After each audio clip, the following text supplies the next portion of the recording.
All right, we're doing this. We are here. Can we hear everybody? Can we hear each other? Are you there, Fluke? I think you might be muted. We can't hear you, Fluke. How about this? Yes, now Yeah. I can hear you. Yes, the S- unforgettable voice Sorry, guys. I just woke up. of Oh, Mr. that's fine. We Nbox. very early for you, Yeah, it is. all because of your armory. Wait, very Uh, very early. Is it it's 7 a.m. here. really? That's late. That's late in the morning for me. Okay, it's Yeah, but 7 I a.m. slept at 3, dude. Oh, You know? okay. Geez, I get up an hour and a half after that.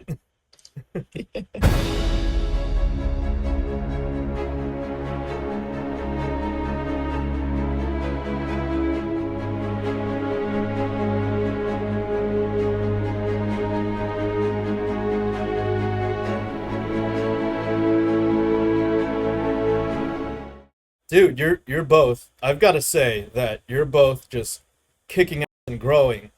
And me, I mean, I'll admit, I'm phoning it in a little bit ever since I passed like 2.5.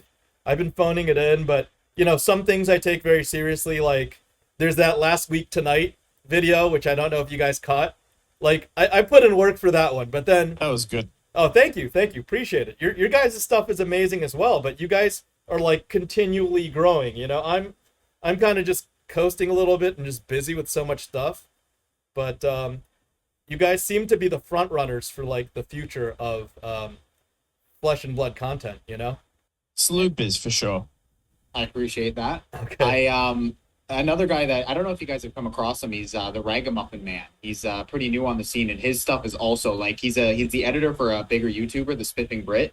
Oh, And he's got the YouTube vibe. Like you can tell that he understands YouTube as a platform. He's been around it for a while. He's got just the way that he presents his stuff, like the editing, everything's clean. Like I think he's also going to be one of those guys that, with consistency and over time, he's going to be one of the bigger guys as well because I feel like a few of the people got to the top, and then like you said, Saint. Obviously, your life got busy, but it almost feels like some guys got to the top or got high up there, and then just kind of they're now coasting. Like they've just kind of given up with putting more effort into their videos, and they're just kind of riding the success they've already had, mm-hmm. which is not the best strategy because at the beginning of a creative endeavor is when whoever's the first into it is going to be the biggest. So when Flesh and Blood, blew up, everybody who already had a somewhat established channel, they went along with it. But over time, it's going to be the quality content channels that are going to be the ones Yep. that do the well in the long run. I agree. That's why you've got all those views. I haven't thrown it in at all, but I just sometimes it's like let's just try to put out one or two good episodes this recording session, but I'll record like four. I'm just being honest with myself about it. I can't put in. I imagine you put in 6+ hours per episode, Sloop, right? A lot more than that. Oh My wow. last video with Okay. all the keyframing, it was probably almost 15 plus hours for that video. Like Holy it's crap. the editing is intense. That's why I only put out one, maybe two videos a week. And now, mind you, I'm new at keyframing, which is like moving all the stuff on screen. So I'm still learning like how to do it, in DaVinci Okay. Resolve. Hopefully over time it gets a little bit easier. But yeah, some videos are a little easier. But yeah, they're usually like 10 hours or so 15 minimum hours. of a project. Fuck, man. It's- Dude, now yeah. I feel bad I'm not a patron. Dude, Don't worry about it. take my money, man. Yeah. I need to be a patron. Remind me later. I have to be a patron now. All right. You know what? Maybe I'll remind you. I've been thinking about updating the Patreon and adding like an extra tier for a little more. I kind of want to do where if you're a patron of like a higher tier, maybe like 15 to 20, where I just don't know how I'm going to implement it in the videos. I almost want to like say, okay, you give me a photo of yourself. I Photoshop you into a card, make like a hero card of you, and you'll be like, it'll be for like a brief few seconds, but you'll be shown at like the end or the beginning of a video as like a hero card, like along with everyone else of that tier. That's Dude, an idea I've kind of had floating around. that's not a bad idea. I mean, my wife and daughter literally had the same concept. I don't know if you can That's see it. awesome. For Christmas, yeah, it's we have a picture, we have a card. She made a card of me over here, so that'd be pretty cool. I mean, it's been done, but I don't think content creators have done it yet. So yeah. I've got the Photoshop skills. I tricked everybody with my spoiler card, thinking Shiana was actually getting a new hero copy. So, all right. So I guess since we haven't like properly started this, do we want to talk a little bit about the Compete Esports stuff? Is that what we're starting with? I thought we Well, were don't have leading to into start with that. it. Before we go into it, like I just want to know if that's something we still want to chat about a little bit. 'Cause I feel like you guys. I know I'm Fluke, down you for said- anything. I've I'm got down for whatever as well. Like, this is on an your secondary channel, so I think we're welcome to drop F-bombs as long as we keep it Fuck yeah. semi classy. And Well, you've already ruined it with your T-shirt. oh really? Yeah. This right I've got here. enough class for all of us. So I wanted to ask very quickly because this just happened on Twitter. I don't know if you heard Saint, but apparently Worlds is going to have 5 rounds of blitz at the end, I believe, of the event, Yep. where it's not going to be as weighted. And I just want to know your guys' opinion because all I've said so far is that I have an opinion, and that's about all I'm going to say because I'm not participating. So I just want to know what you guys think of that. Imagine that, huh? Some people are very angry about it. It seems they don't think blitz is a very fun or fair format. We're not allowed to have opinions in 2022. Uh-oh. I guess I missed that memo. Here's an opinion. If you're going to be the best in the world, you want to be the best at everything. And you want to have supported the game at every single tier, whether it's limited, whether it's classic constructed, whether it's splits. So you've got what, 3 months of prep time? If you're weak in one influence, shut the up and put in the work. That's my opinion. It's funny that James jumped on Twitter pretty heavy-handedly. I love that guy, man. Mhm. He's like, wait, you guys think you know what you're talking about? Here's some stats. Yeah. Yeah. Let me tell you, man, locally, all the good players win in Blitz. I don't know what to tell you. No crap player lucks out and wins our armories. Ever. Yeah, like Blitz is the thing is everybody thinks it's just like the swingiest format, and it's like it's so there's so much variance, and it's like I don't necessarily agree with that. Like there is a small there's more variance than there is in CC because you do have decks that can OTK a lot more consistency. Like Phi, Kano, and KO can all even Reinar might be able to just have big swingy turns, but that's not nearly as often as I think people like to think it is. Like we remember those few really bad matches that we have, and we don't remember the other 50 that didn't go off on turn 1 or 2, right?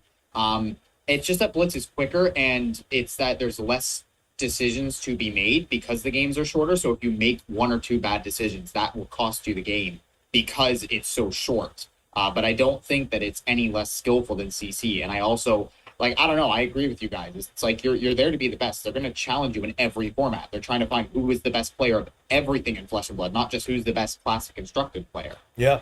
Did you just offer your opinion despite saying you were keeping it to yourself? Yeah, it's uncensored. Yeah. I'm not He going to put said it up on Twitter. On Twitter, I've learned you never have conversations on Twitter. It is a cesspool. Even the Flesh and Blood Twitter. I love them, but goddamn, it is a mess most times still. It 'cause Twitter degenerates itself quickly. Okay. It's just the platform. Twitter it's just an awful. It's so easy to get angry at people and just have snide remarks, and then That but- sounds almost identical to Discord and Reddit. Pretty much every Yeah. online site, to be honest. That's Oh. why I use YouTube, because I just make a video that I can actually put time and effort into and make sure I'm saying what I want to say, have my arguments, formulated, and then put that out. And I have time to make sure everything's good. So So you coming to World, Saint? Worlds? You mean Yeah. San Jose? Yeah. Not only am I going to Worlds, Worlds is right after Magic 30, the week Ooh. after Magic 30, and I'm already in Las Vegas for a financial technology convention, like the biggest one of the year. And so it's Money 2020, because we talk about money for a week. Then Magic 30th anniversary. Then, between Magic 30th anniversary and Worlds, in San Francisco, is the League of Legends World Championship. And then Worlds. That's going to be a sick 2 weeks straight. Are you saying I should come early? I'd watch League World Champs. Yeah, you should. I mean, if you want to see how it all began, I would even encourage going to Magic 30th anniversary. I'm not Me. at liberty to disclose who, but there will be some LSS individuals attending out of respect sure. for the It's a huge the event. spectacle of the game. Absolutely, yeah. Sloop, what do we have to do to get you there? Don't give me that sly look, man. Just get on the plane. I don't know. The couple issues is that I've never been on a plane, and I know I've said it before a bit in the past, but I never got the vaccine, and I don't know about. I think America's still requiring the vaccination. These Maybe events it's just do. the testing. Both of them. Why don't drive, rent a car, or borrow a car? Yeah, or the drive. use a I car? definitely driving is a possibility. I do have a little old junker car, but yeah, I probably want to rent one for the trip rather than Can I drive say mine. something Yeah. that you're not gonna like? Don't be like Louis and not turn up. If you're a Ooh. fab YouTuber, you have to turn up, man. Ooh. Like, it's I worlds, don't dude. know. It's Oh, worlds. man. Anytime you make content, I think it's a big deal, man. Look at Saint's channel, my channel, the amount of views and traction during Jersey because you're there.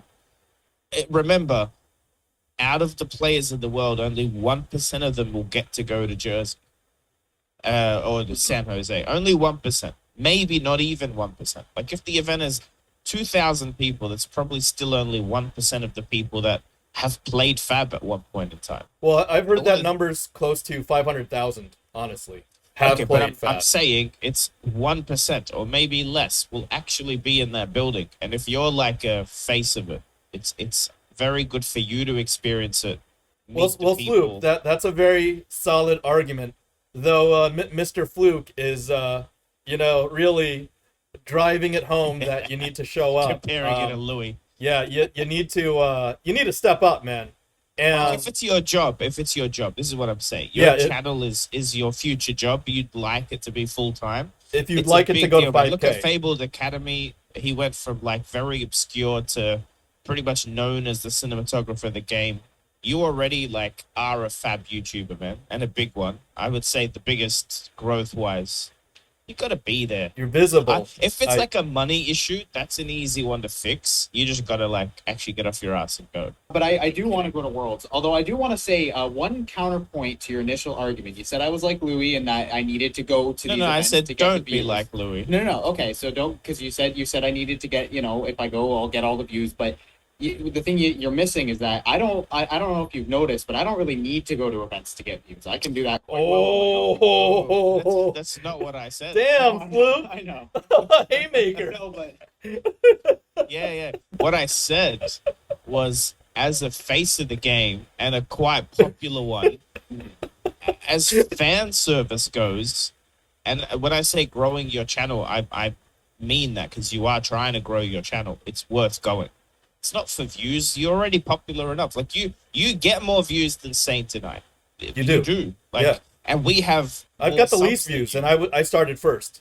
Yeah, so it's not that's not you're doing a fantastic fucking job. It's a shame to not see you at something like Worlds. It was a shame not seeing you in Jersey. Let me rephrase this with being slightly less abrasive than Mr. Clean. My first experience at the very first US calling, it felt like a pilgrimage. My first pro tour, it felt even elevated from my calling experience. If you do not visit any of these firsts, you'll always be hearing about it, and you'll never be able to say, I was there, I experienced it. Like all these kids, all these Zoomers and these millennials, they're about, experiencing life. It's about living it. And you could watch from a side, and you could watch Fluke and I go to these events, but this is the biggest one. And there's only going to be one happening for the first time this time. This is the culmination of 3 years of flesh and blood, evolving and fighting through probably the scariest pandemic of the century. So, stop being a beta bitch, shut the fuck up, get in a car, and drive down to freaking San Jose and figure it out. Sloop.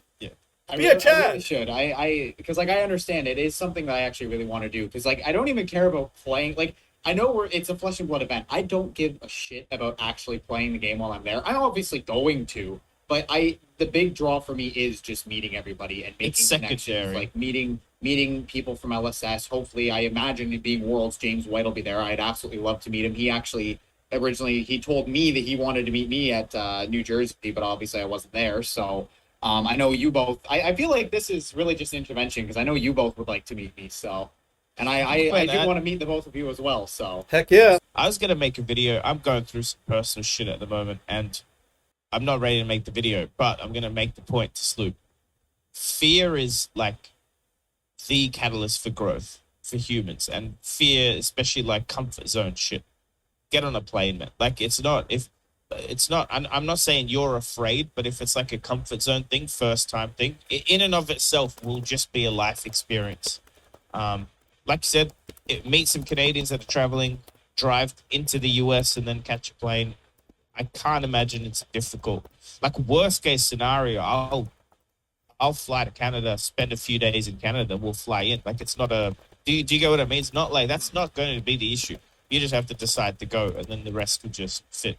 Also, Canada to the US is like barely an international flight. If you know what I Yeah, mean. it's not. I was gonna say, wait, you should just get. You know what, Fluke? Here you go. You just come to Canada, and you and I will record some in-person stuff, and then we'll go to Why the not? States. Why not? Well, the thing is, Paul is flying in. We want to do a lot of Thunder episodes, right? So it could just be an excuse to fly in early, film some content with Tall Timmy as well. Like, just do it. Yeah.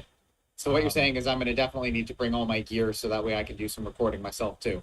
So Jersey, I recorded some stuff, but I just wanted to meet people and play. I would come in with a plan, make a video every day. Remember, it's going to be more informal. I don't know how much time you're going to get for editing. Or you just get someone to help, like pay someone's entry and ask them to be your camera guy, get some B-roll. You know what I mean? Like there's probably the better option is, and this probably goes for Saint too, is having someone record for you might be the play at these things, because it's quite hard to like actually have the conversations yourself and then record them. You know, like if you meet James White, which you will, and talk to him, the last thing you want is to also have a camera pointed at him the first time you meet him. Like that's not a it takes away from your experience is what I'm saying. Yeah, I wouldn't be if I do. I know I'm not going to be recording that much. Like maybe outside of the event, like in the hotel or whatever, wherever I'm at. Like I'd sit and talk with people in that. But the only thing I might do is maybe record a bunch of B-roll and put together like one post. Yeah. Like it'll be a few weeks after, a week or two after, but just do like a big vlog. But I would definitely like sit down and make it good. Like it wouldn't just be, here's this like lazy slap together. It's like, no, I'm making like a fully produced, hopefully like 8 to 10 minute vlog of like recap of the whole event. Taking all the footage I film and just cutting it down to, the best parts. But I want, like, for me, I'm very much an in-person type person. Like if I'm going, I want to interact with people. I don't want to be sitting there and worrying about content the whole time, because it's like, again, like with my channel, it's like it's not that it wouldn't be bad content, but it's like I don't really need it. I'm capable of making videos on a lot of different things, and so I don't need to make content about every single thing that goes on, but I definitely would get some for that type of an event. So Sloop's coming to Worlds. Oh wait, you're coming? Here. We figured it out. Apparently. Fingers crossed. If either of you or both of you can make it early, I might be doubling up on tickets for the League of Legends World Championship, which is 30 minutes away in San Francisco. You guys could go see a World Championship esports match. And the reason why I'm doubling up is because there's a certain somebody from Singapore who's very, very influential in esports. And I might get his tickets. I'm fingers crossed. If I get his tickets and backstage passes, I'll have extra tickets, guys. So please do your very best. It'll be multiple experiences. It'll be my first time ever watching an actual League of Legends match. That's the thing about League. It's very fun to watch, even if you're not sure about what's going on. It's crazy. That's why it's such a big game. Yeah. Like, you think basketball or football is big? League worldwide, some games have like 50 million live viewers watching. It's super That's crazy. impressive. Flesh+blood will never reach that, but, trading card games will never be as big as that, but that's okay. Yeah, well, that's okay. kind of the point too. Mm-hmm. Yeah, League is a very sweaty game because it's got so many players. You know what I mean? I like Flesh+blood not having a digital client means there's still some surprises. There's still some spice you can have in a game, and your skill as a person, staying calm and things, plays into it way more than an online tournament. Oh, little pro tip, guys. I had wanted to join the Pro Tour in Lille. I'm still going to Lille, but Sloop, if you're anything like me and you're only good at one or two of the three formats, use a hack. Like me, I'm signing up for the calling, getting the little mandolin, still gonna be there. I'm getting the promo card. I guess I have to buy an playmat, but I'm not gonna kid myself and like lie to myself and say that I can perform competently at 8 or 10 rounds of draft.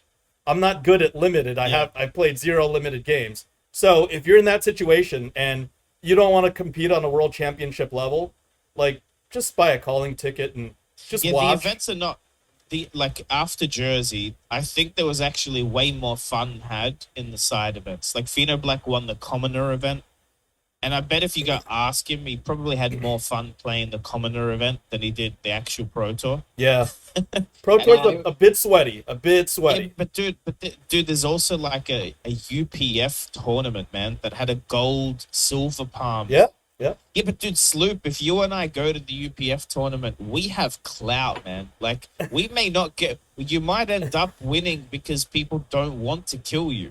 Do you get what I mean? Like, if I wear the frog hat, I think if I miss the rivets, they might really not want to kill me. Yeah. So you play 2 play mats at once. One of you is Sloop, one of you is Mr. Ribbits. You know what I mean? Also, I'm gonna play like Typanis, the adjudicator hero, which like you can move lethal damage from one hero to another by discarding a red. Yeah, like, dude, that sounds way more fun to me. Remember, it's like a tournament. There's still, you can win money, you can win a gold foil, commoner tournaments, blitz tournaments, draft tournaments. Like, you don't go because you're playing worlds. That's not. Let the spikes do that. Let the actual professionals do that. Yeah, let them play 5 rounds of blitz on stream. Yeah, I was gonna say because I can take down my local armory pretty competently. Like I am probably at the moment the best player at my locals, but it's mostly a bunch of new players and the couple people that have been playing for a little bit. They just don't have as much like experience with the play group that I have because I used to leave out of town to go play. So the one guy just played with his friends and like that's a limited pretty group, but I know for certain it's like big fish in a small pond. If I was to go to an actual like even like an RTN, I would get my ass handed to me. It's like my experience with playing competitive is so minimal. Like I was able to win with Dromai the first night I decided to play her in CC, and that shouldn't happen. She's pretty good. If you play 12 defensive cards, she's pretty good. Yeah, I think you have to on Dromai. I think you play a little bit like Prism. You have very strong cards, but you have to somehow protect. Like you need cards that are efficient to keep your life total high. Otherwise, you spend life to get dragons out because you take hits to play those cards. So if you keep doing that, you just die. I've been playing the skirmish winning. I can't pronounce the guy's name, but a European skirmish winning red card only Dromai in Blitz, and my record is 9-1. Really? Oh wow. Dude, it's not. Let me explain something. It's very cool playing a deck where you know the next card you draw is the same color. Like you can't. Oh shit, I didn't get a blue. Like when you remove that, yes, the deck has some weaknesses because you really don't play anything that costs more than 1, except command and conquers and stuff. And you play those early so you can make Ash. You don't really play them later, but So because you have Sand Cover and Oasis Respite, you don't need blues because Sand Cover's a 0 for 4 defense for arcane damage. Let's stop arcane specifically, and then Oasis is 4, right? Yeah, man. But like I beat Kano because he came in for 4 and I go Oasis, and he came in for 4 and I went Sand Cover, and then he did a Blazing for 0 and I laughed in his face. I'm like, is it Blazing or Wildfire? Like the one Aether that Wildfire, adds the damage? is it? Yeah. He did a Wildfire for 0. It's like, you lose. I don't know. I mean, I believe you can win with Dromai, but I'm just not sold. I think she's so much weaker defensively than Prism. I'm not wrong about that, right? Oh, yeah. Like, we need Dynasty. She's got a lot more vulnerabilities. No, okay. I'll yes and no. Shout out to OKNY podcast. I think the guy's name is Oliver. He plays like TTS the way League players play League, like super quick actions per minute, macro setup, very, very fast. So you can like watch him play a CC game in 15 minutes on Dromai, right? Yeah. I've been watching him. He's beating Dory, which I didn't think was possible. He's beating Viscera. He's beating Briar. And With Dromai. yeah. So Really? now, obviously he's testing, and I'd love to see him represent the deck at a high level and see how far he goes. But, his deck doesn't look like what you would build Dromai as, and the decision-making on Dromai is similar to Prism. Prism, if you have 2 auras, 2 heralds in hand, there's some tough decisions to make. Do I block? Do I take all the damage and swing back? Do I play 2 auras or do I play 2 heralds? And your opponent actually makes that decision for you, what deck they're playing. So Prism is one of the only decks in the format left that could play. Well, okay. Prism can be heralds or auras. Dromai is similar. Like, you could go super red line wide Dromai, or you could go invoke Dromai, or you could go fatigue Dromai. But the deck itself can do 3 things at once, which is what makes it crap until you're a very good pilot and actually stick to a game plan or have a game plan. But when I watch him play, like, he's not making decisions I would make, and he's winning a lot, if that makes sense. And I think it has more to do with those decisions. Is Dromai better than Prism? I think so. Wow, I really? just think she can't beat Prism. Okay. I think that's the issue, is when Prism's not in the meta, if all those illusionist brains, like the really good like Prism 1 tricks, put their mind into Dromai, and yes, a couple more sets and a couple more cards. But dude, have you seen what Tumultai does? Like, man, Tumultai versus Warrior, Ninja, even Guardian, like, you melt a Guardian's tectonic plating, good luck getting a Pulverize off, good luck getting Dominate off. You know what I mean? Melt Crown of Seeds on Oldham, see them fizzle. They're like, oh, they can't. It's crazy good. It's one card in the deck, but it's like the power level's nuts. Oh yeah, I put out a tweet where I was like, Herald of Erudition is my favorite card, like hands down. I absolutely love that card. Tumultai is now easily my second favorite, and I just bought a Marvel Tumultai and Dominia because I'm not playing Dracona Optima in my build. No one like, does. It's just too expensive. Tumultai is.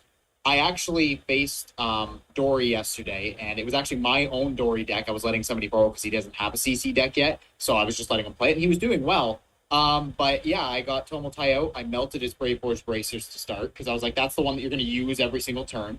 And then, and then he didn't have enough cards. He could only deal 4 damage, so he couldn't kill my Tumultai on his turn. So then I melted the Courage of Bladehold as well, because it was like, well, now you just don't get your free attacks.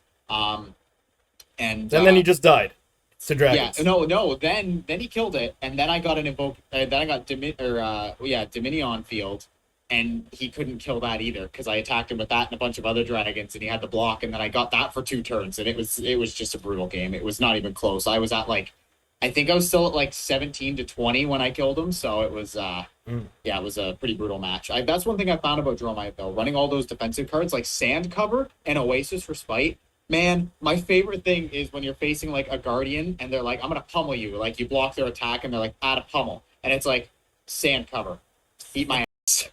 Yeah. And again, it's like Sand Cover costs 0. Prism Soul Shield is very strong, but it costs 2 blocks for 6. You can literally go Sand Cover from Arsenal, Sand Cover from hand, Sand Cover from hand. They're all instants. They don't trigger Reprise. They don't care about Dominate. Oasis doesn't care about Dominate. You can also play that other red card that does Ward 4, like that non-attack action. You can combo end with it. No, but if you're running defensive, it's a red that you end your combo with. Same as Healing Balm. I don't play them in the deck, but you can. There's logic in ending your combo with something defensive. But what I'm saying, it's better than Prism. In the current meta with aggro decks, with people like Fi. If Fi has to keep cleaning up your dragons, it's quite, and like you said, okay, they can clear out the little dragons, but then get a Yenderai out. It's like, oh look, you're gonna have to hit this twice, no matter how big your hit is. You have to hit it twice to kill it. Get a Vincerikai out and just do 9, just 3 for 9. Do you know what I mean? And then they have to kill it, even as 1 health. They have to point a 2 or 3 attack at it yes, there's the downside that dragons cause on hits, but that's what I mean by decisions. Is it's really important that you know versus like warrior and anyone like Briar playing snatches and stuff. You don't just give them too many free hits. So I think taking turns off invoking and playing defensive, and then having 2 invokes or 3 invokes in a turn, same as auras. You have to be smart. I'm not saying I am. I'm still very much learning the You're deck. saying it's But possible watching, to optimize. well, I watched Or- this guy. I believe his name's Oliver. OKNY podcast. Like, go just watch one of his 40-minute videos because you'll watch 3 games in 40 minutes, Mhm. and you'll see like his decision making because he's put 1,000 hours in. It's like, oh, and his sideboard, when to play burn them all. Like, people play burn them all early game. It's like, no. And don't play that against every deck. But like, you want to beat Oldham, Mhm. you get 3 of them out late game. Just like, Pitch them and yeah. yeah. I found that with Dromai, one of the things that I started doing too was I if I got an Oasis Respite, Sink Below, or Sand Cover, I would actually start prioritizing keeping them in my hand, even if it meant I didn't slap out as many dragons or I didn't do as many things in my turn. I prioritized making sure I still had them so I could arsenal them, because I found with Dromai, like, just having the ability to fully block a giant attack or to stop, like Dorinthia, I'm gonna swing in, I'm gonna play a glistening steel blade, and I'm gonna swing in for 4 or for 3, and or like with go again or whatever, and then you just play 2 instants to block all the damage, and now they don't, you didn't even block with hand or anything, so now they can't even reprise, and their whole turn just gets shut down. Same with Guardian, like Bravo, crippling crush for 11, and it's like I'm just gonna block 8 of it now. Even though you had Dominator, Sink Below, and then also block 4, and it's like now I'm safe. I don't have to discard cards. Yeah, I found that making sure I stayed alive with Dromai was the key. And I'm not gonna lie, every single one of my games. Now again, a lot of these people are pretty new, but I found that I was still at like 15 plus life for every single game by the end of it because I was blocking so much, and that was like I think one of the strengths of the deck. It's like you block a ton. You also play dragons, so they have to attack the dragons, which basically gains you life, and you can just outgrind them, like just do the slower game and little by little whittle them down, even against Guardian where they're going to Phantasm pop you.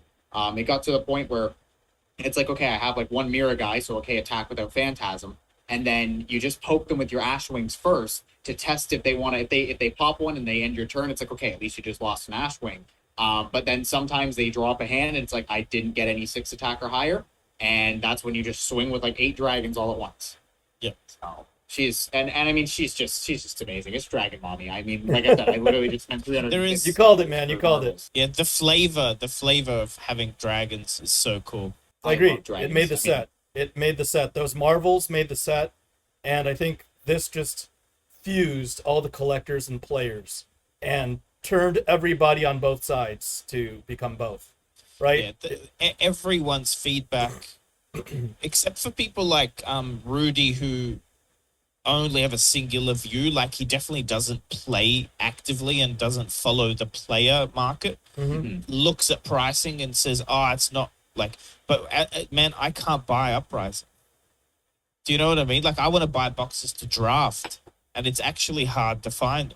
It's selling not out too impossible. quickly, is what I'm hearing. Yeah, and Yeah. I think the only reason it's not a $200 box is people are burnt from last few sets, and it's going to take some time for the Fab wallets to understand that Uprising is probably a $200 a box product now.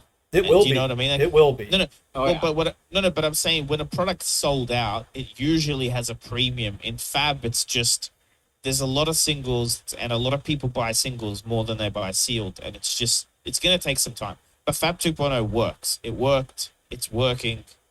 There'll be another wave, and it'll be on the shelves again, and there's nothing wrong with it. And That's the great. cards that are Let that have high continue value. happening until it goes out of print.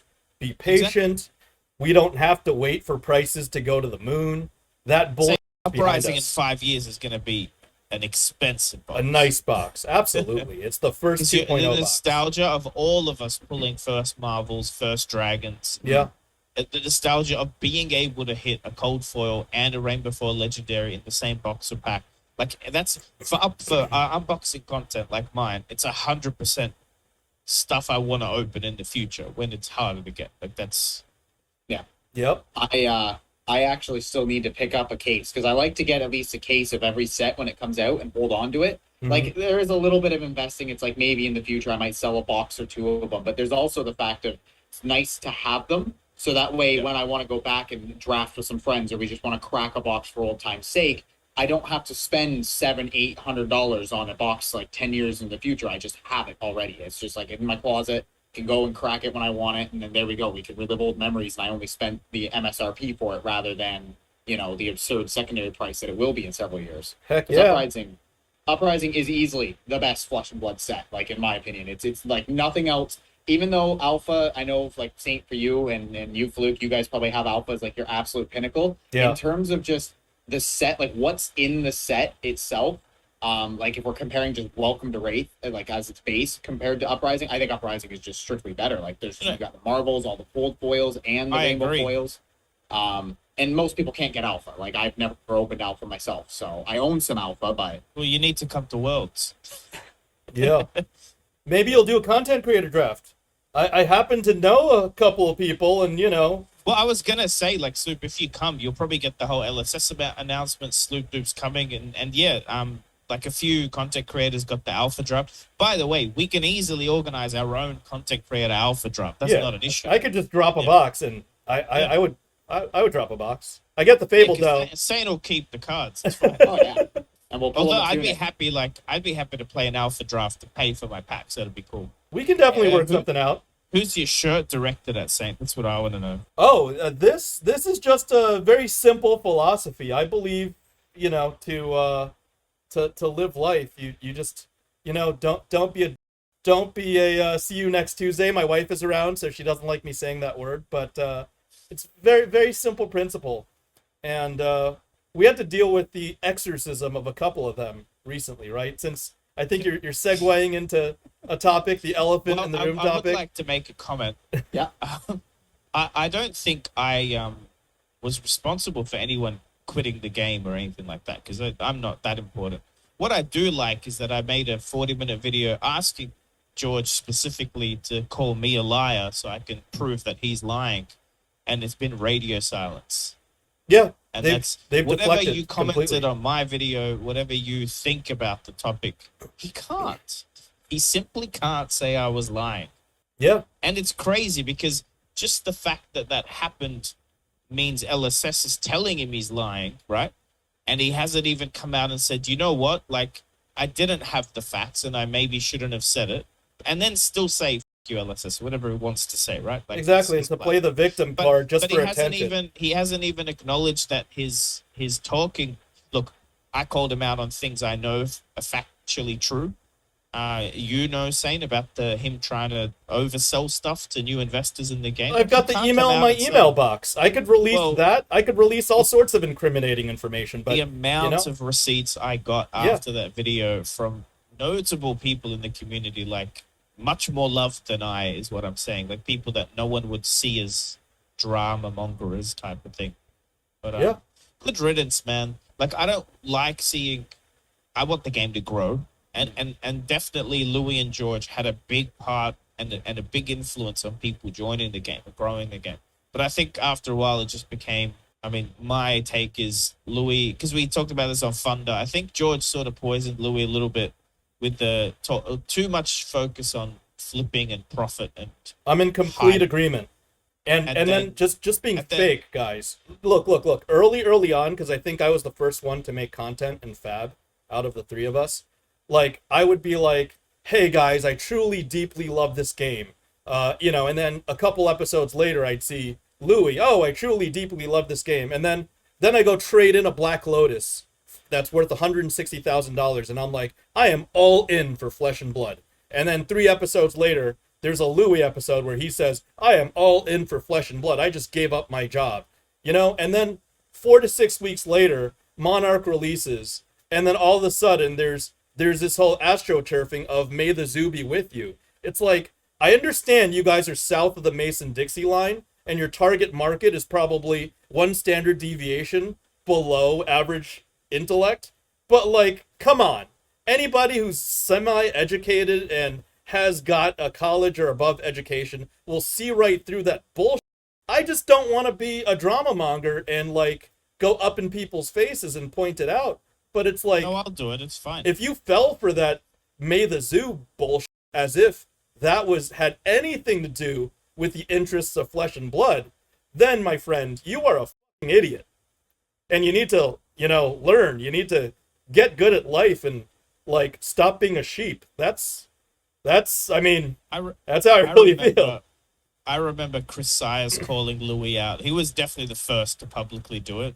I backed him up. I made a video about it. I also backed them both up. I was like, people should just, yes, you can't, like what it was. Okay, if you're gonna defend Louis at all, it's that the May the Zoo Be With You, I believe, was a Discord competition on their Discord. Like, what should we call it, right? And that's what people voted for. And by the way, I love it. I think it's genius. Like, I really like the thought of a Flesh and Blood podcast called May the Zoo Be With You, because it's way more original from 99% of these podcasts that literally sound the same. I can't track them anymore, right? Okay, yeah. But it was a Flesh and Blood podcast. And I think the real pivot was when they had Mike or whoever on, and it was 40 minutes of my Flesh and Blood podcast. No, 1 hour and 15.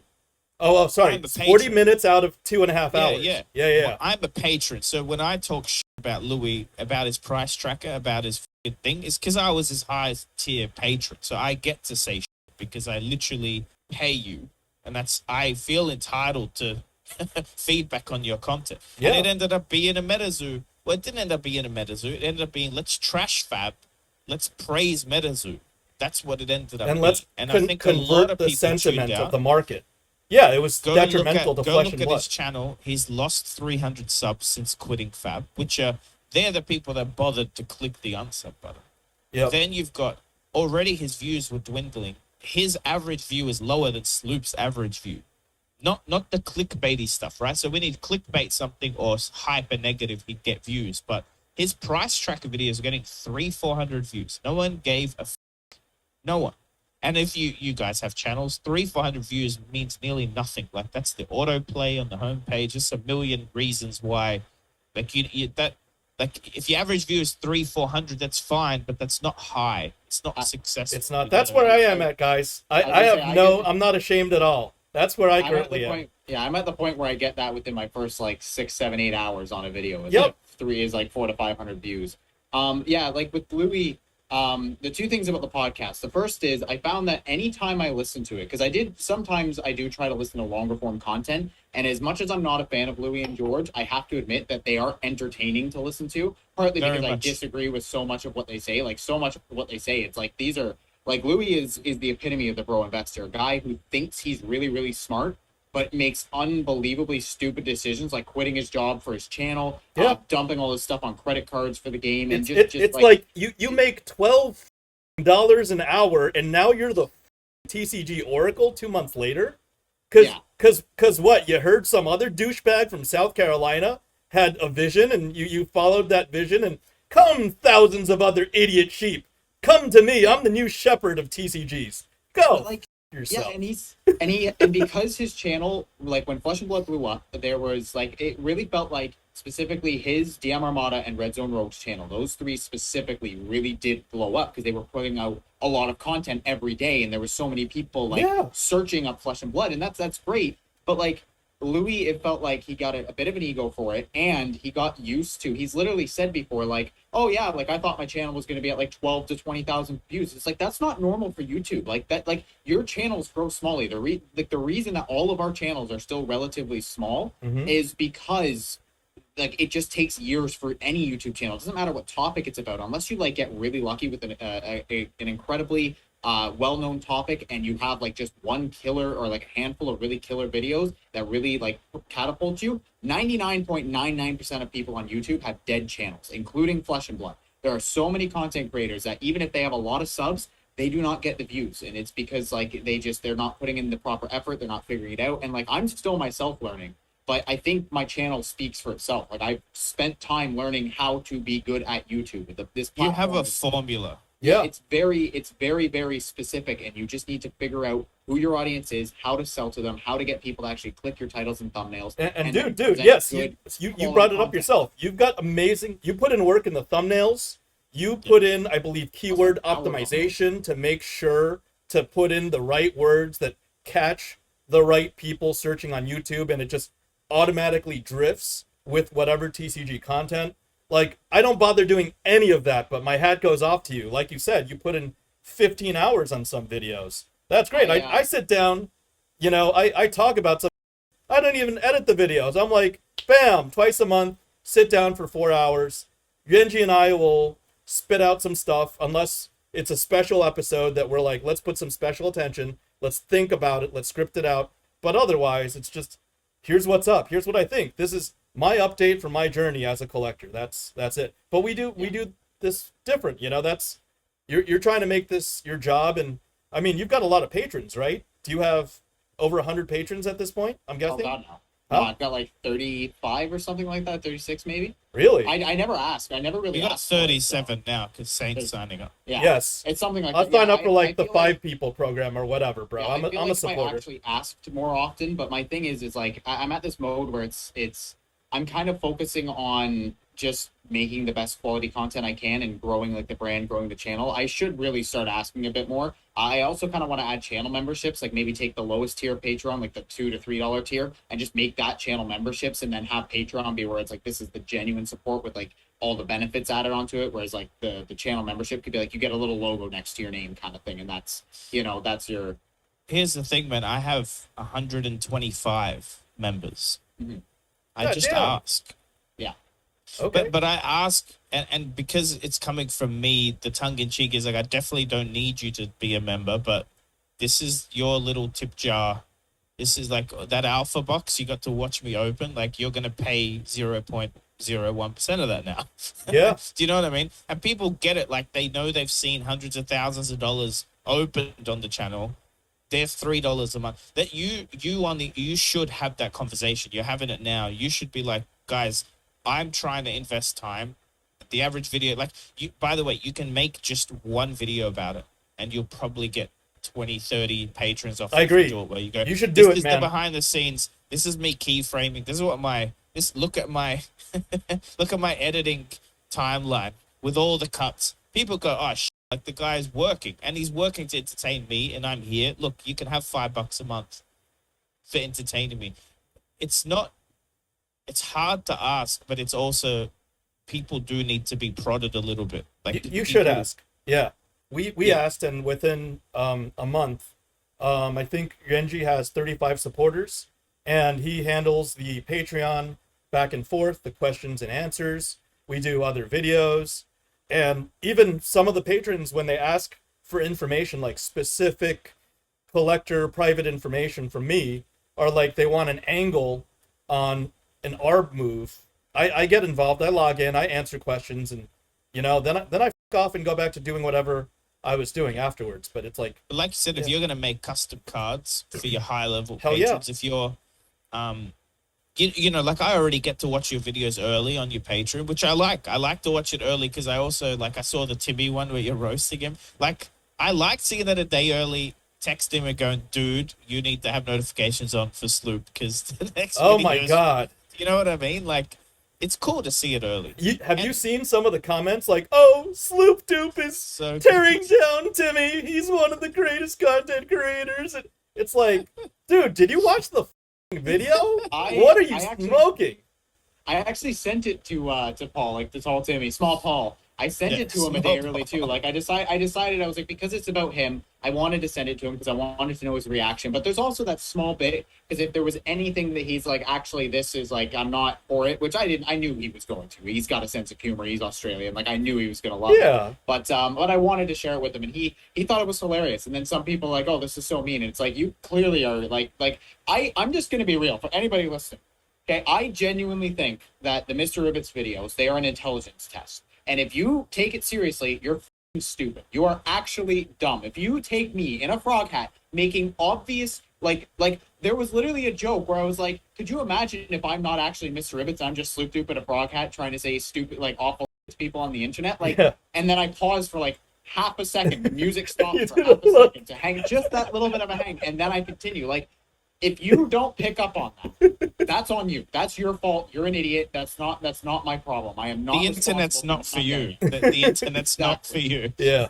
Yeah. Like, I'm fine getting some dislikes on videos because what I've learned is that having some people hate you is what You you, need want, that. because You want that it. means that other people will love you. Like, having a slightly like, not super polarizing, but just like, I am who I am. I say what I want to say. I have the opinions I want to have, and I express that. And I think I do a reasonable job of that. That's, and but I'm not going to pretend I'm somebody who I'm not, and I'm not going to sit here and placate people's delicate sensibilities. Like, quite frankly, I am just sick to my teeth of the internet being a bunch of whiny piss babies who cry about every little thing that you say. And it's just like, that's why I don't like Twitter. Like, people will cry at you and take your stuff way out of context, being like, oh, you're this phobic, or you're that phobic, or you're being rude here or that. And it's like, it was literally a joke. Like, get over yourself, you narcissist. Like, get out of here. I Yeah. don't care that you took it wrong. Alpha Investment's entire channel is built on hate. Before it's built on anything else. Do you know what I mean? Go look at the most watched Flesh and Blood video. I think number one is probably Tolarian Community College Learn How to Play. Mhm. And number two is News and Zhang shredding tunics. Yeah.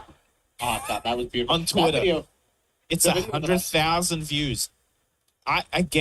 There's a good chance we don't even have 100,000 active players in Flesh and Blood on a weekly basis. You know what I mean? Yep. And there's 100,000. Where's that coming from? Do you know how good that is for the game? Like, let the hate come. It's not like hate means you care. All publicity is good publicity, and all that magic Look, hate in a was way, like amazing. if it has something to do with super illegal, immoral, sure, Oh, of course. maybe Yeah. not great, right? But nah, man, like listen, you're right, but I guess the better way to think of it is, if the hate you're getting is from whiny assholes on Twitter who are furries and like the most like degenerate pieces of shit. People, I remember the one guy, and I am still astounded at this, tried to compare them shredding the tunics, right, to not feeding homeless people. Like, Yes. saying like, this prize card getting shredded is the same thing as people going hungry. It's like, you are literally, like, your brain has honestly broke. You're like, that is an awful thing to say. And to think, like, that is actually crazy. You're Yes. equating a genuine tragedy to a fucking trading card game. Like, you need to see therapy or Yeah. go and touch grass. One or is something. Get starvation, outside. the other is card stock. Card stock is not Dude, global reserve currency. the stupid thing. But here's what's actually stupid about that: the actual influencer that tweeted it first did nothing. He literally said, like, he literally poetically, if you go read the original retweet, says, "Imagine, Yep. Magic Twitter if the Wizards of the Coast did this." Right, that was his tweet, Yeah. and then Magic Twitter happened. And You know what I exactly. mean? Some And he some didn't even- virtue he didn't even signaling It's negative. was like, guys, get your torches, get your pitchforks. Let's all go over to Fab Twitter. People are like, one of them is actually going to be at Lil. What's his name? Kenobi. Yeah. I had a bit of a back and forth with him because he, by the way, his whole content is usually a bit like Tolarian Community College. He's always like negative about Wizards, like usually critical. I use the word negative because English is my first language. Critical of Wizards. Mhm. He was being so critical. He's like, yeah, but this is a card that costs like $200, and like, no, man, no one complaining could have possibly won one. Yeah. No one. It was No just one gonna in the- sit in a drawer. No one that can win one is on Twitter. They're busy putting in reps. They're busy playing Pablo 8 to 10 hours a Pinto, day. Hayden Dale, Matt Rogers, the people that play, they Yeah. have like day jobs and relationships, and Yeah. they're fully formed human beings and don't sit on Twitter like getting baited into these conversations. Like, they're pretty capable people. That's why they won a $20,000 card in a freaking game. You know what I mean? Yeah, It's Pleasant insane. Kenobi. I remember him from when I did play Magic. I watched some of his stuff. He's kind of along the professor's ideal, or like I guess his mindset They're is that friends. cards- Like, I know they Yeah. collab a lot. Yeah. Yeah. It's just they both believe that cards, like, oh, they're game pieces and they should be very, very cheap. And I actually said in my video, like, he wasn't being like awful towards the company. He just doesn't think it's in good taste to shred the cards, which is like, fine. You're not losing your mind and saying obnoxiously stupid shit. You just have a different opinion. But like, for me, it's like, I'm fine with Tunic being $150, $200. Like, I'm fine with there being some expensive cards. Cause like, I've made videos about it where it's like, cause what it means is you have a few cards that command most of the price, and then the rest of everything else is actually incredibly cheap. So it means that people who want to play on a budget can just buy the cheap all the main card the deck cards, skip out on the legendaries, and boom, you've got a pretty decently powerful deck. And then if you want to spend that extra several $100s, you buy your legendaries. Tunic is playable in every deck, so if you build 5 decks, you spend $200. That's 40 cards at $40 a deck. That is like Sloop, a couple fetch lands. it actually, all of that doesn't even matter because these are not tunics. No, They they're are not. like they're literally gold medals. Yeah. No one plays with them. Even Hayden Dale, who had one, never played with it. Like It goes in a case, sits on the wall. Saint and I would probably be the only people in the world that might actually pull one out to play with. You know, like I play with gold foils, but you know what? It's because I've never won one. I think if I won one, it might mean too much to me to like put a dice on it. You know what I mean? Well, that's why you grade it and then you put it on. I busted out a whole set of graded I remember cold foils, and I just got a handful of people just hating on me, and I'm like, I mean, you guys can f yourselves because you're just jealous, but you know, maybe it's not the best idea just to bring out $50,000 worth of graded cards at a tournament where I do that. My Dory deck is full gold foil now. Oh, like really? I've got I've gone the other way and just gone minimalistic because my deck to bust out all the slabs. White border and stuff. I don't care. It's not full rarity in the deck, but my armor is all gold. Oh, nice. And dude, what's crazy to me is I'm a collector investor. I was never an investor because I crack open all the shit, but I'm a collector. I would say you're actually in the middle. I think about our conversation, our triad here. I qualified for Pro Tour. Like that, do you know what I mean? Like when people, not to you, to the people that talk shit about my gold foils. Yeah. I qualified for Pro Tour. Oh. What are you doing? And I have $30,000 worth of cards when I play. You want me in the game. Of course. You want me in the game. We want more the Fluke. wallet. But you know what happened? I was at a skirmish. The guy won. He came right up to me and sold me everything he won immediately, cash. Yeah. Like, it's good. You're the same, like people coming up to you at Jersey, but you played Pro Tour. Like, you want collector investors that actually love the game. Like, you are not in it for the money only. Yes, you'd love to make some money, but you're probably already too much in the hole, same as me, that it's going to take a decade before we see any return.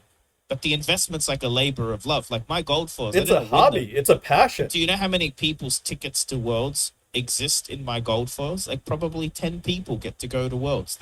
I've made a video about that. How many I sponsored basically Oakenol to go to more events. You know, I helped broker the deal for the Pro Tour champion. And by the way, Sloop, this is specifically at you, my friend. Yeah. Put the Patreon up, turn the heat up to get to Worlds. Tell people, go guys, like I'm just a guy with a channel. Your channel does not make money. You probably make like $3 an hour, like editing. I make maybe like $60 a month right now on ads because I don't get to put up that many videos because they take so long to make. So that's the point though. You need to have that frank conversation and you'll have it in a joking way, but go guys, if you sign up to my Patreon, I'm very likely to go to Worlds because then I don't have to think of the finances. Tall Tim is doing the same. He did the Princess Spike playmat. And he's like, look, I'm selling 50 of them. That's going to cover half my cost to Worlds. Like, wait. Speaking of playmats, Fluke, do you have my Timmy playmat? Which one? The numbered 69 out of 100 or whatever one that... I wouldn't have it. Should I have it? I thought Timmy gave it to you to give to me. If that's the case, I've already shipped it. If not, I'll check. I mean, I've got so much in the house, man. No, I get it. I've got... It rings a bell. It's been a while, though, right? Yeah, I if it's here, it's here. I wouldn't have touched it. Like, it's not, Okay. What's crazy about Australia, actually, is, like, anywhere we go, people have a Tall Timmy playmat they're playing on. Oh, really? Yeah. Like, you go to a random store for a skirmish you've never been to, and, like, someone's got a Tall Timmy playmat out. Sick. Yeah. That's great. You guys... yeah. I've been thinking about getting an artist to commission. Like, I wanna redo my, like, channel banner and logo almost. Like, I almost want to get... almost like a chibi kind of cartoony style like version of me and Mr. Ribbits and like play off that maybe. And then and James White in a Speedo. Suggestion, J-Dubs in a Speedo. Honestly, if I do like the card idea for Patreon where I put people on like hero cards, I will every single video include the James White Speedo hero card in that like collage. It will always be there somewhere. But look, I'll tell you what, if you get to Worlds and Saint has a closer relationship with James, but we both can nearly guarantee we'll get James White to be a patron of your channel. I think I could convince him. Saint can probably convince him. We'll get it done. I mean, I don't. The man is has done more than enough for me. He sends. I get enough stuff from LSS like to help, like with the promos, like creative Yes. promos. Yeah, Dude, I'm more than- I've heard some crazy. I genuinely don't know anything you don't know, but because I got told to my face by Chris Bewley, by Chris Gearing, and by James White that the next iteration of the content creator kit and what's happening next year is mind blowing. Like, because I was trying to get inside information, they're professional. They don't give No, you shit. they're too good at holding the Like cards Saint close to the knows, vest. they don't give you shit. But like hearing it, like when they're telling you and the excitement on their face, like I think we're talking like Taylor level. Yeah. Do you know what I mean? Like I think the promos for exactly, Sloop. Like that's how I felt. I hope I get one. I hope I'm Because still I in the was good like, standings. because I was like, wait, can we get like a content creator? Can you make me a Marvel like Fluke? Like, can you make a Marvel tall Timmy where like you can't see anything above his nose because he's like too big for the card? And James is like laughing his ass off. He's going, dude, you just wait, and see what's coming. I mean, like, look what they did for Rudy. Rudy has not only his hero, but he's getting Rudy full playmat. gear. I would Yeah. play. I I don't- would by the play way, Rudy. I I'd play don't Rudy as a think- hero in PVE. You know. I don't think we're getting like individual cards. I don't think that's economically. It's like nearly impossible for them to do. Oh, of But course. like what I imagine is, you know, the staff playmat or that last skirmish playmat I printed. Imagine LSS commission an artist and go, like, here's the spoiler season for this. Like, imagine every spoiler season, if you got invited to spoil a card, there's a spoiler season playmat with all of those people on it. Like, how sick would like that kind of stuff? Where it's like, there's only 50 of them. It's super, super rare. Only the content creators get them. And then, you know, if you need the money for your channel, you can sell it for $500, $1,000, or it's like something to open boxes. Like stuff like that. I think they're looking into, I think the heralds were like leftover remnants of Monarch and failed seasons, like armories that didn't fire and stuff during COVID. And I think there's no point like shredding all those Monarch promos, so they ended up using them as content creator. But I don't think that was designed for content creator stuff, is what I'm saying. Really? Like all the heralds. I and thought stuff, they I'm were pretty nice. sure- Weren't they? I mean, No, dude, they're They're beautiful. well But I'm received. saying, why haven't only Prism cards were content creator promos? It's because they were armory promos that never made it. Like That's fair. I believe during Monarch, they were, and same as Tails. Like no one went to events; you just couldn't for COVID. now Fluke. As a very consummate collector, and this is my space. I would have to disagree. There Sure. has been just such a focus on the Prism waifu angle that, like, think about it. The one judge foil is the Herald of Judgment, right? Yep. The content creator promos are all Prism, plus the Aura promos, plus the what is it? The other the three auras plus the other the three original auras from Monarch plus the three Everfest auras are all Prism. I think James and his team just picked Prism to be that waifu, and they did a whole waifu suite across the board, and they had us in mind as content creators. At least I just think I have it positively. on good authority that that's not the case. Really? Okay. Okay. Like obviously, like the cold foil auras, the original ones, the yellow ones, and then the Everfest ones are freaking gorgeous. Like doesn't matter what hero you get those for. Like they're great. But I'm pretty sure a chunk of it was okay. I would imagine, I don't know this for a fact, but I would imagine there's a whole bunch of promos that got printed as a print order. Because remember, there's minimum print quantities, right? So when they order like a whole bunch of stuff. Okay, here's a cool story. I don't think it's private. I think this is going to tilt so many people. I think the actual number of gold tunics that existed at one point was over 1,000. Because the printing company, I do know this for a fact, the printing company, when they ordered them in that cellophane plastic wrap, right? Mm-hmm. They got the 100 of those or whatever, and then I'll explain a few things, actually, Saint. You may not know just because you may not have asked. So they ordered 100 gold foil tunics. What they got sent was the 100 gold foil tunics in cellophane and plastic, right, in a brick, and then a chunk of them are already damaged when they arrive, so they get thrown out. That's why if you calculate 50 and then 39 shredded, where's the other 11? Well, the other 11, Chris Gearing walked around the office and would tear them in front of the dev staff to piss them off. Yeah. 'Cause they were I've already got damaged. some Like, I've got he'd some go to shredded pick one out. tunics as well. So that's the thing. So where are the shredded tunics from?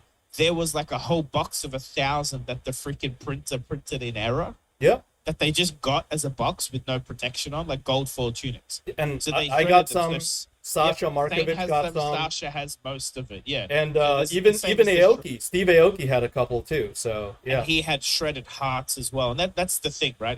they're is mixed like- together in the shredder, I think. But what I'm saying is the amount of promos that have been printed and what we've seen, we've probably only seen 10% of what's actually in storage anyway.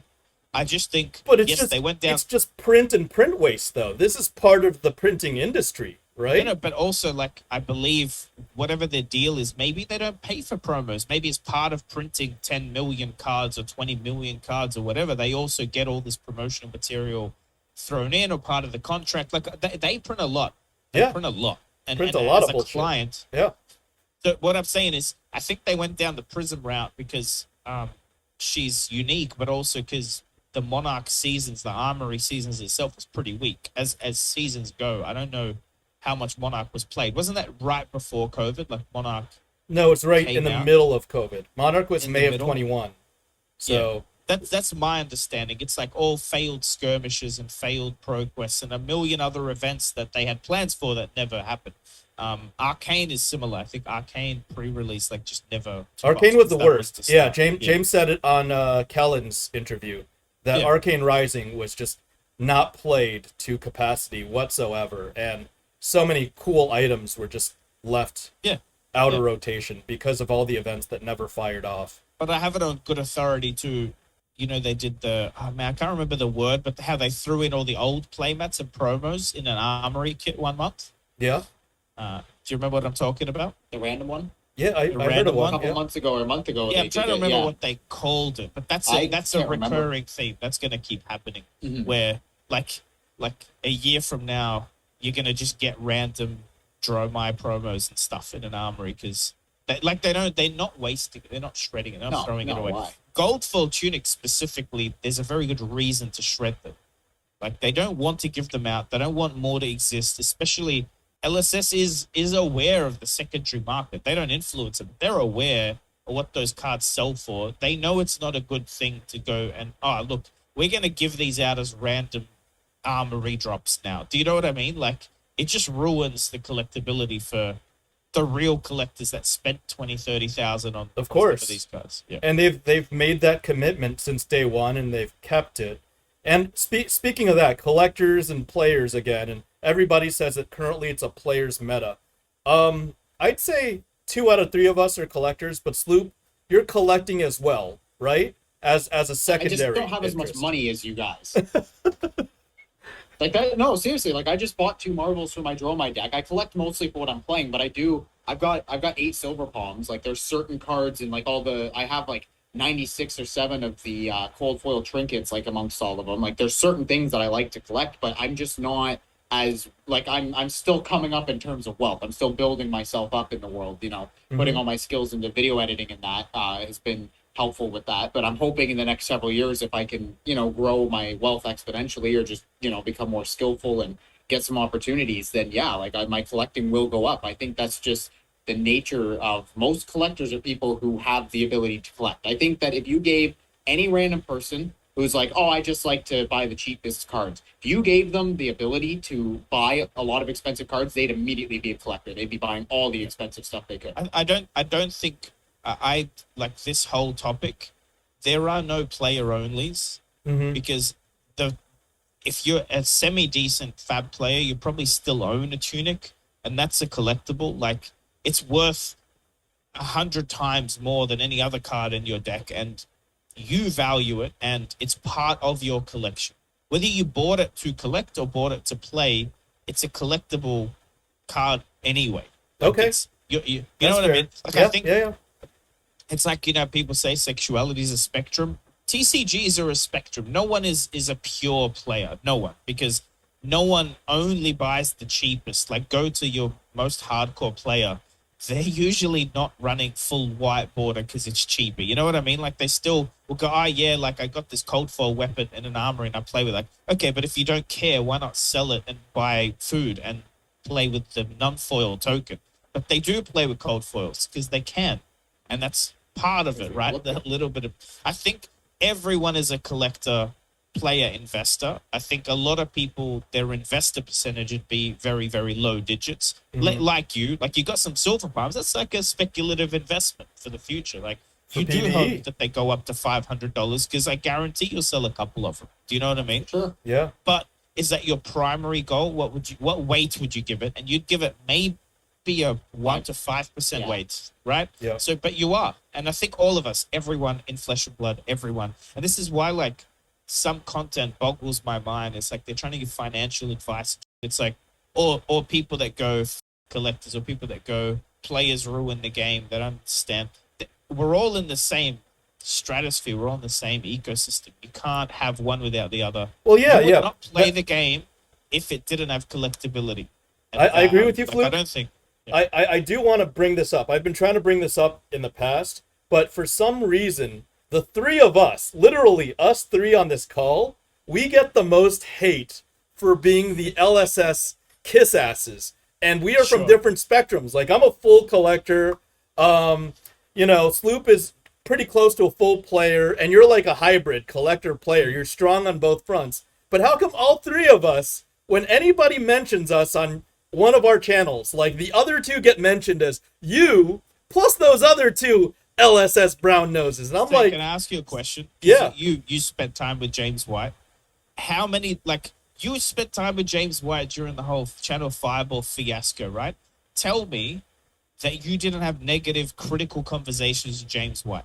About LSS or just about everything, as if you don't. Like, when I sat with James White, as much love as I have for him, I spent 45 minutes telling him Starvo was a mistake, even though he knows it. And I told him about... I had the same conversation with him in Pro Tour. And I'll say it again publicly. I don't think that James and team and co make mistakes. They acknowledge they make mistakes. But the fact that they acknowledge they make mistakes makes it not really my job to keep, like, calling them out because I think I know better. The fact is, when I'm critical and when I sat with James and I talked about balancing, I approached it and asked questions because I acknowledge him as a smarter game designer than me. So I think he f***ed up with Icelander, or LSS f***ed up with Icelander in the Frostbite interactions. That's how I think. Oh, your trigger thing. Yes. I haven't even played enough to know, but you've mentioned it. Yeah. I asked questions. Hey, James, are you aware of this? Hey, James, when you guys design, how do you look at it? Because I'm trying to better myself, first of all. So making statements first and asking questions, you learn absolutely nothing. Don't live life making statements. Like, really, if you get an opportunity in front of someone like James, whether you hate him or love him, ask questions. Shut up and learn. Keep both ears open. I definitely agree with that. Ask questions so you can also justify your hatred. Like, if you legit, truly believe he's an idiot and doesn't know how to make a game, right? Ask him questions. Make him prove it to you. Because we all know, Sloop less so, but soon we'll know more. Sit down with the guy, because I know he sat down with the Unhinged Magi guys, and those guys came out of their different people. Like, James called them out on their bull. But also, after meeting him, they both on their channels were like, man, the guy's passion for the game and how much time he spent with fans, we are 100% sure the game is not going to die. Absolutely. Like, he will personally mortgage his house to pay for the next print run. Trust me. It's not an issue. It wouldn't be the first time. Let me say that. I won't go further in, but it wouldn't have been the first time. Luke, I'm sorry, but I'm gonna have to disagree with you. After listening to, because I realized I never finished this thought. After listening to May the Zoo be with you, I'm pretty sure the game is gonna die. Like, every time I watch that podcast, I literally get like a sense of dread of like, oh my god, is everything up in flames?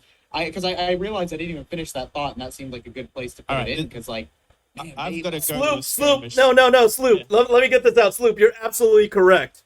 Some retired clerk from Maynard's plus a hack adjunct professor from South Carolina needs to take over LSS, or else it's all over. We gotta sell. The sky's falling. It's got to get going. No, but I know, because I have an ego too. I like to go on occasion, check out what's being said about me on the internet. I like checking it out. My ego's fragile enough that I care. Not care enough to do anything about it. But let me make this public, and then it's out there. $10,000 I will bet right now publicly. Which one will die first? Kitchen Table TCG, the YouTube channel, or LSS, the company, or Flesh and Blood, the game, right? 10,000 USD. Let me explain what the bet is. At any point, Fab TCG goes down, because, by the way, I don't think it'll last forever. So at some point, maybe in my lifetime, Fab TCG no longer exists. If Kitchen Table TCG is getting more than 1,000 views on average per video, I will consider the channel not dead, and I will pay Louis 10,000 USD. He doesn't even have to accept the bet. I'll put it out there. That's how much faith I have. It's out there now. There's no way that LSS dies before Kitchen Table TCG, what's it's now a magic channel, supposedly one of 10 billion, outlasts it.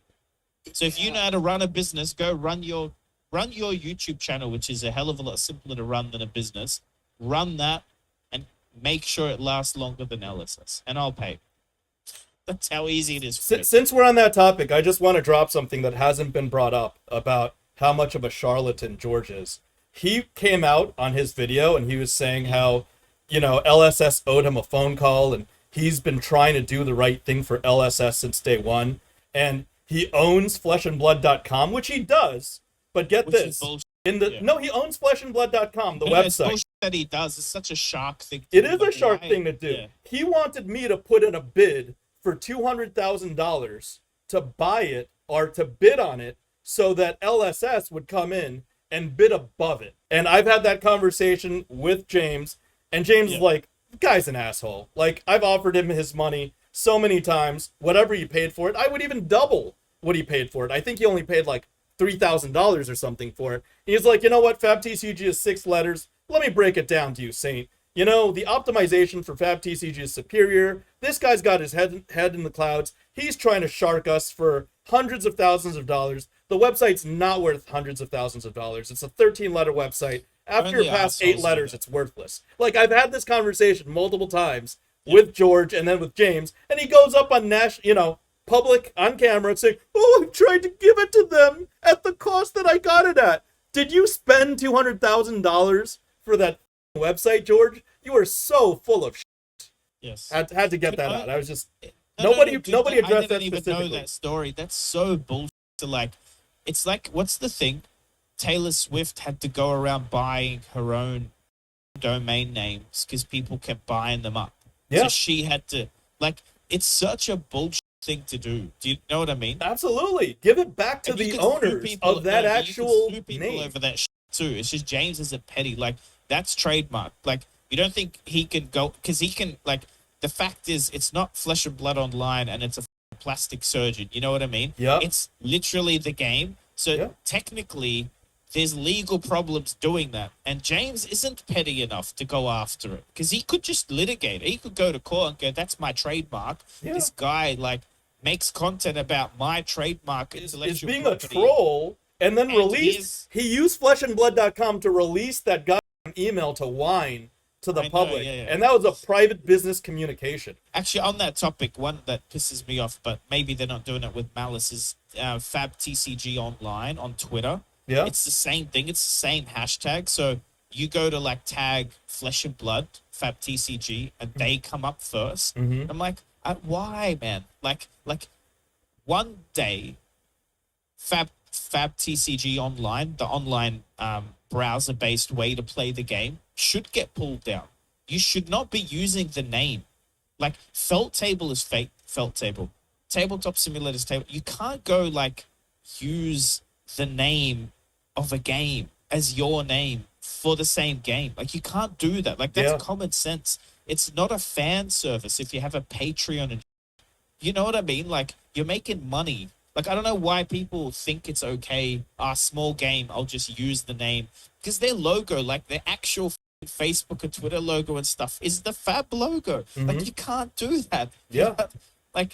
like again, I think LSS are not petty. They're being Because kind. They're Dude, casting if a they were wide petty, net and being half of the supportive. playmats Yeah. people are making with Dory, with Hero R to be banned, they'd be suing the shit out of people. Wizards wouldn't let you do that. I couldn't go do a Magic the Gathering online simulator.com and not get sued the shit out of. Like, Yeah. Yeah, I actually hadn't really thought about that for the Fab Online. I'm not gonna lie, I have a video that I already started editing that's about Flesh and Blood Online because it's the only one I've actually used, and I actually I don't praise them too much, but I do say like the site itself is useful, and I do think fan made online sites to test and play decks is useful. I don't want LSS to ever make an online client. I don't want like an official.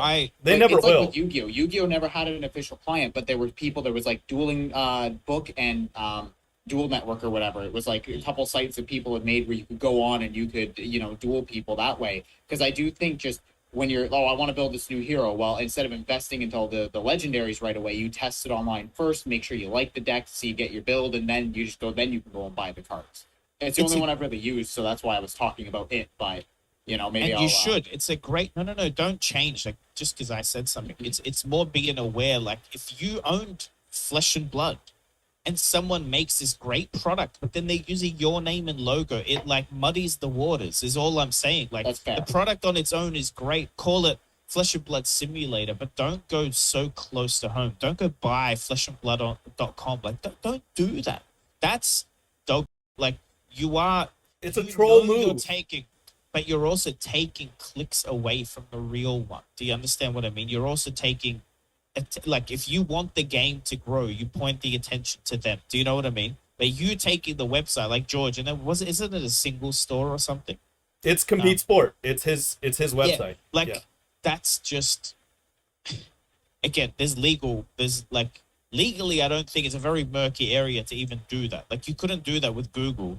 You'd get shut down. You couldn't do that with Domino's Pizza. You get shut down. Like there's a lot of companies that be like, you don't get to use our name to drive traffic. Yeah, he's squatting on the name. He's squatting on the name, but it's okay. We all use FabTCG.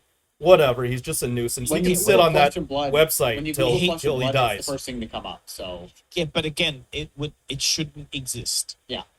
Yeah. Or it should relink into fabtcg.com. In a perfect well, I mean, world. if he really loved the game, that's what he'd do, wouldn't he? Yeah, absolutely. Instead of, signaling that he would do it, he would have just had that conversation and volunteered it. Everyone that says that comment, I love the game, but, like, you just don't need to say that. Like, I don't think I go around saying that, because I actually do love the game, so I never really say I love the game. It's such a weird thing to say when you do it. Yeah. Yeah, when you have to make videos that are like, I just love TCGs. It's like, oh, really? The fact that you have to come out and make a whole video just about the fact, like trying to prove and get people to convince them that you just love the games for as they are. It makes me puts a big question mark above that. Kind of makes me doubt just a little bit. Yeah. So why do you need I'm to seeing say you it? in Lille in a couple of weeks. Me? Yeah. Yeah. I'll see you there. We're gonna have some baguettes, some croissants. Yeah, absolutely. I'm on a keto diet, but I think I will break keto for Lille. So yeah, Sloop, you're not the only one. You're not the only one on the health kick. I'm minus 27 pounds. Working out 3 to 5 times a week, doing all that stuff as well. That's awesome. I've been training again, doing jiu-jitsu, kicking ass. This is a Chad mindset. I think it's been a trend within the Fab community, and we should all just keep it. I'm on carbs right now, but I've been doing a lot of fasting, and I'm only eating real food. I haven't been putting processed junk into my body very much, and I've also been running a lot more. I've gone for 2 nights in a row, and I'm probably going to do another one tonight because they're only a little over 3K, so they're they're getting easier. They're getting a lot easier to do, and then I'll start upping the distance. Yeah, and your videos helped because sometimes I'm like, I did well last week, but this week I'm a little tired from work, and I see one of your videos. I see you literally running and huffing, and I'm like, crap, well, Sloop's doing it, so I might as well put in my 90 minutes at the gym. It's really great. It's, mutually influential. I'm sure you're influencing other people as well, because I know that Dell from Para9, he saw what you were doing, and he jumped on that as well. And others, it's like a circular effect. It's like a positive reinforcing impact on the content creator community. Well, to be fair, that month of July, that was really started by Arsenal Pass. I had already been planning on doing my fitness video because I had already had that idea in the back of my mind. And then when they started the fitness month, I was like, oh, I was going to do this in a few weeks to a month from now. You know, 'cause We it's don't not- we don't give them credit. It's fine. Okay. Okay. They don't need it. They don't need it. Aren't they at 5-figure By the way, subs? like 5 figures? No, 4. They're at like 4K, 5K subs. 4 or 5K, really? Somewhere around there. Oh, Well, okay. Dude, 5K. but the thing is, like, of all Fab channels for competitive content, they're by far the best. Like, they are the gods in Fab. Hayden's I'm like a commentary style channel. yeah, like Yeah. we all actually are in fairly different spaces as well. Like we touch on similar things, but then they're like in a whole realm of their own. They don't do unboxings, man. They don't talk about prices. They don't care. Yeah. I'm like the generic YouTuber for Flesh and Blood. I'm No, not but like your content is more important than Saint and I, and even Absolutely. Afterpass, because the grand majority of people are casual. Yeah. And Yeah, that little yeah. bit of humor is what might drive someone from Magic or from Yu-Gi-Oh! From another game to go, I like this.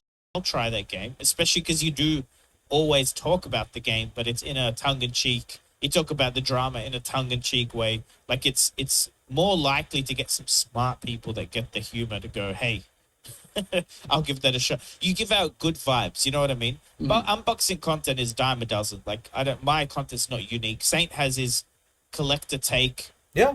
grading, like expertise advice, but that's also where his views come from. That's a smaller percentage of the market than competitive players, and a smaller percentage than Yeah, it's a player's game casuals. right now. You know what I mean? And I've It's got to say, definitely- I got to piggyback on what John just said.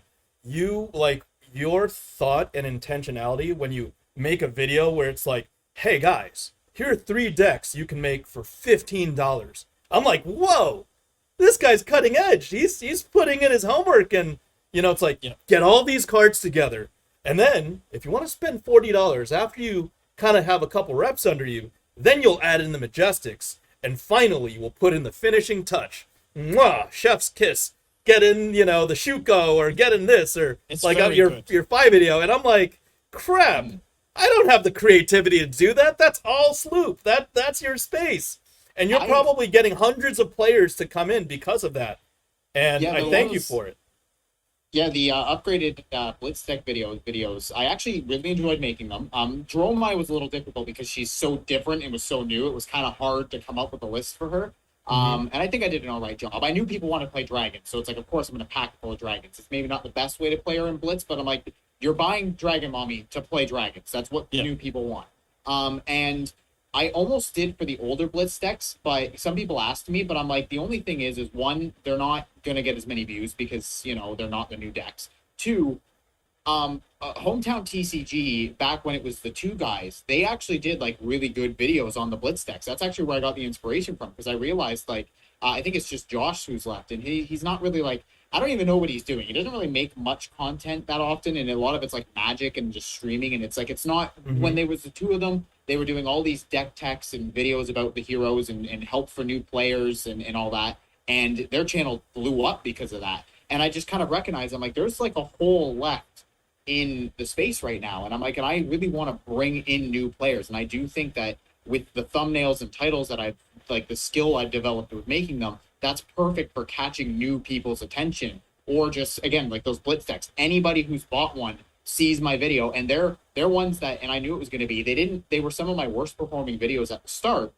but over time they've gotten up to over 2K views, and they're Yeah. still climbing. Like, they still get Congrats. like 30, 40 Yeah. views a day, because just people are coming in, they buy the deck, they watch the video, and they're like, wow, I can buy a $10 to $15 deck, upgrade it for $10 more, and I'm good to go. Hell, it's cheaper now because the Majestics aren't worth a whole lot to upgrade it anyway. Do you have a TCG player affiliate? No.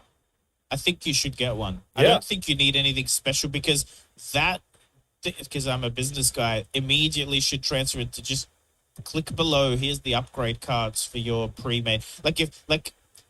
Out of every 100 views, if you got 1 person, 5 people click, 1 person buys, you make $1. It's way more than the ad revenue you'll ever make. You know what I mean? That's Very fair, important. Get yourself an affiliate link. I think Kellen has it. I think Steven I think has you it. just sign up. You The just get a Magi code. have it as well. So Yeah. yeah. You just Oh, get I a didn't know percentage. FabDB, I believe most of his revenue comes from from TCG Play affiliate link, because you go deck and then you go buy deck, and then if someone actually goes checkout for $700, he gets a cut. Yeah. I Like probably, US I probably should. I listen. And you've probably already noticed. I'm really bad at the whole business side of things. I'm very good at the creative side. Yeah. That's where I specialize. But I really need to take some time to figure out. That's like, why you get talk the to people like Patreon us. Like, Well, Wes, you're we're selling businessmen by cards. trade, Yeah, man. You're selling So cards. That's yeah. what you're doing. If Yeah. you think about it, those videos sell cards. If you make 10 cents off every card you sell, it'll earn you an income over the next few years. Yeah. I'm sure it's much more than that. It's probably a I'm just percentage. saying, like, I'm just saying, Yeah, it's, like it's worth looking into just a small. Also, it doesn't have to be TCG player. Find a Canadian singles shop. What's the big one up there? Red Riot. I They sell actually am singles? affiliated with Red Riot. I just am very Okay. bad about mentioning it. The only issue is that a lot of times, I've noticed is that they sell out of their cards pretty quickly because there's not that many Canadian sellers, and so it's very difficult to be like, oh, here's a video I'm doing with the deck. It's like buy some from Red Riot, but then they're out of like half of the cards, so it's very difficult to push them. I do have it in my description, but yeah, I found Here's what you're doing because I've got to go. You once you hang up, Google COVID travel requirements, Canada to USA. That's Yeah. Google one, yeah. And then the second Google is how to get a TCG player affiliate link. They're the two things you need to do. They're both like and then get TCG a player. channel membership. That's easy. That's what, like, honestly, you can stick to Patreon. I think they're interchangeable. I don't think you have to do YouTube. The YouTube one's cool because people get little icons. Like, I've got legendary members and stuff now. That's kind of cool. But don't overthink it. Don't overcomplicate it. Do that if you want to do channel memberships. Do the $2 a month one on YouTube. That's fine.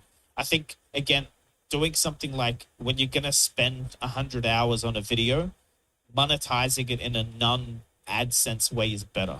Whether it's at least asking for patron subs or getting like an affiliate link on those particular videos. Like, don't do affiliate link every video. People ignore you.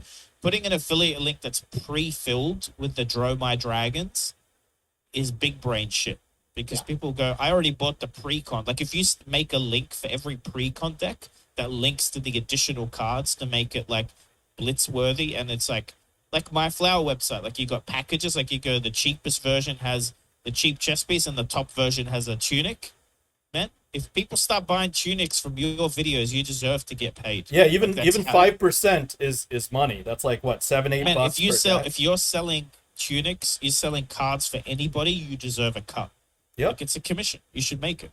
Hey Wes, I will definitely look into that. I hear that Fluke, you're probably short on time, but I have one suggestion right now because of where we are. Because MTG just basically reignited the whole TCG spending space with Double Masters 2, and then the Dominaria United with that Legends BS is coming out. Wes, I don't know how you're gonna do it or if you're interested in doing it, but if you did the Timmy Chad, don't be a Timmy, don't spend $400 on 20-cent Legends cards, spend $80 on Uprising, and you did that, now would be the time to capitalize. And if you use the magic and the flesh and blood keywords in your video, I'm sure, like, if you draw upon what I said way early in my first episodes of Ultimate Masters is bullshit, Modern Horizons, they lied to us, Double Masters 1, they screwed us over with the packs and they misrepresented the rares. They're doing that again. You know how history repeats itself? And I've actually had a video in the background of like basically Magic the Gathering is screwing you all over. Stop playing this game. Play Flesh and Blood instead. And they're diluting the value of your loyalty from the past purchases that you've made in every single set.